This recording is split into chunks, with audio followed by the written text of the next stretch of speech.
I was very angry, for this was the third demand during the month. "You shall not have a farthing from me," I cried, on which he bowed and left the room without another word. When he was gone, I unlocked my bureau, made sure that my treasure was safe, and locked it again. Then I started to go round the house to see that all was secure, a duty which I usually leave to Mary, but which I thought it well to perform myself that night. As I came down the stairs, I saw Mary herself at the side window of the hall, which she closed and fastened as I approached. "Tell me, Dad," said she, looking, I thought, a little disturbed, "did you give Lucy the maid leave to go out to-night?" "Certainly not. She came in just now by the back door. I have no doubt that she has only been to the side gate to see someone, but I think that it is hardly safe and should be stopped." "You must speak to her in the morning, or I will if you prefer it. Are you sure that everything is fastened?" "Quite sure, Dad." "Then, good night."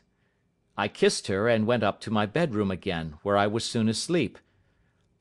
I am endeavouring to tell you everything, Mr. Holmes, which may have any bearing upon the case, but I beg that you will question me upon any point which I do not make clear. "On the contrary, your statement is singularly lucid."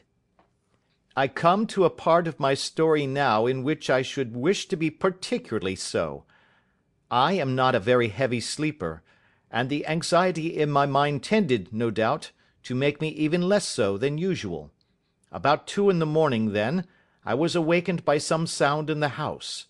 It had ceased ere I was wide awake, but it had left an impression behind it as though a window had gently closed somewhere. I lay listening with all my ears. Suddenly, to my horror, there was a distinct sound of footsteps moving softly in the next room. I slipped out of bed, all palpitating with fear, and peeped round the corner of my dressing-room door. "Arthur!" I screamed. "You villain! You thief! How dare you touch that coronet?"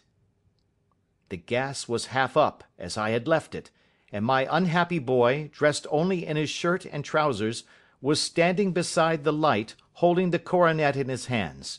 He appeared to be wrenching at it, or bending it with all his strength. At my cry he dropped it from his grasp and turned as pale as death. I snatched it up and examined it. One of the gold corners, with 3 of the beryls in it, was missing. "You blackguard!" I shouted, beside myself with rage. "You have destroyed it! You have dishonoured me for ever! Where are the jewels which you have stolen?" "Stolen?" he cried. "Yes, thief!" I roared, shaking him by the shoulder. "There are none missing. There cannot be any missing," said he. "There are 3 missing, and you know where they are. Must I call you a liar as well as a thief? Did I not see you trying to tear off another piece?" "You have called me names enough," said he. "I will not stand it any longer. I shall not say another word about this business, since you have chosen to insult me. I will leave your house in the morning and make my own way in the world." "You shall leave it in the hands of the police," I cried, half mad with grief and rage. "I shall have this matter probed to the bottom." "You shall learn nothing from me," said he, with a passion such as I should not have thought was in his nature. "If you choose to call the police, let the police find what they can." By this time the whole house was astir, for I had raised my voice in my anger. Mary was the first to rush into my room, and, at the sight of the coronet and of Arthur's face, she read the whole story, and, with a scream, fell down senseless on the ground. I sent the housemaid for the police, and put the investigation into their hands at once.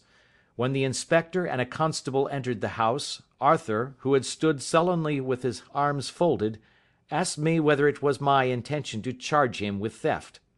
I answered that it had ceased to be a private matter, but had become a public one, since the ruined coronet was national property.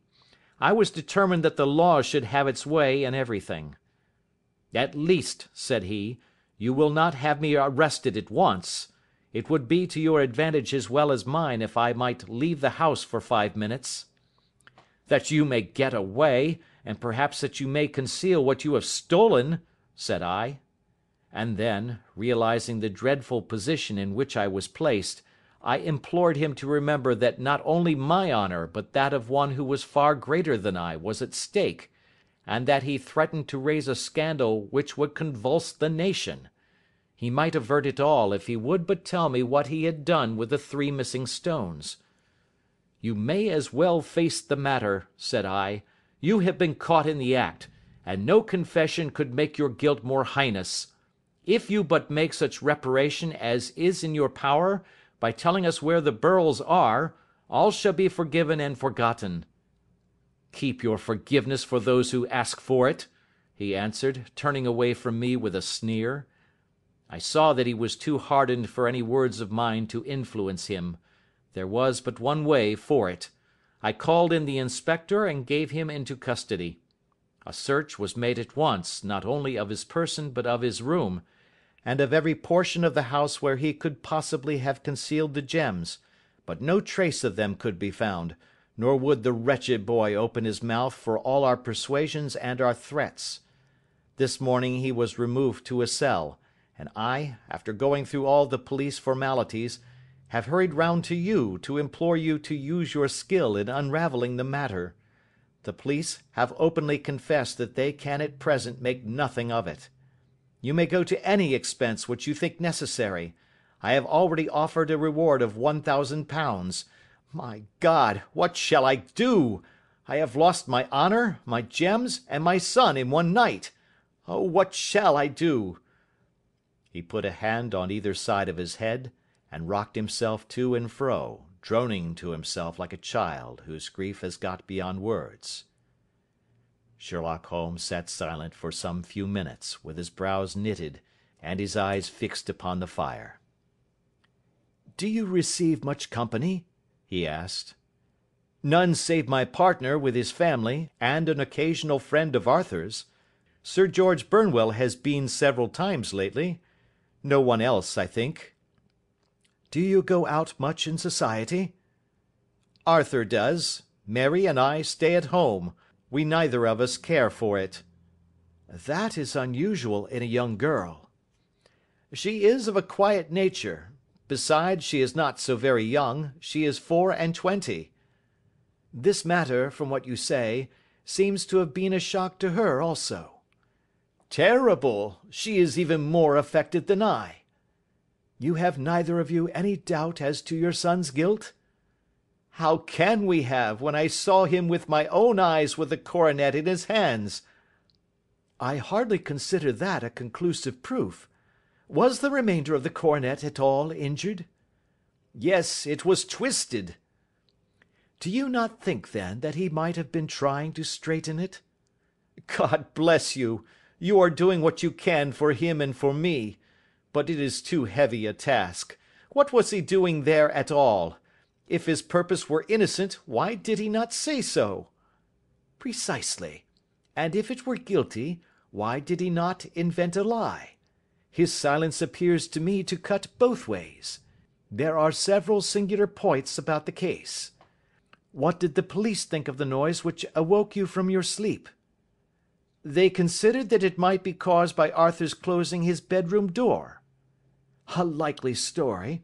As if a man bent on felony would slam his door so as to wake a household. What did they say then of the disappearance of these gems?" "They are still sounding the planking and probing the